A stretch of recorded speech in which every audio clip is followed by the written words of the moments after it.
Alright, welcome back ladies and gentlemen to the Chupacabra tutorials channel. I'm your host Larry, and today I'm going to show you how you can feed foxes that you encounter in the game in order to breed them and get additional foxes. Now, foxes by design are always afraid of the player, and they will continue to try to run away, which means getting a hold of them and corralling them in a pen is kind of difficult. But you can actually befriend them if you have sweet berries or glowberries. Well, I say befriend them. They won't run away as readily.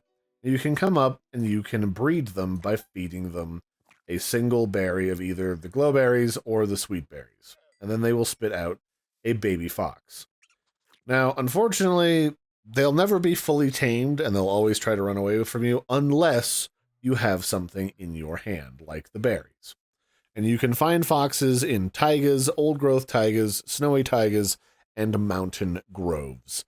It's pretty easy to spot them too. They're either bright orange or they're kind of like an off-white color if they're in a snowy area.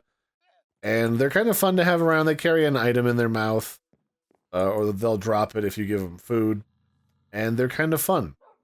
So that's it for this one, ladies and gentlemen. This has been how you breed foxes and kind of how you find them. I hope you found this helpful. I've been your host, Larry. Don't forget to like and subscribe, and I'll catch you next time. Bye, everybody, and have a good one.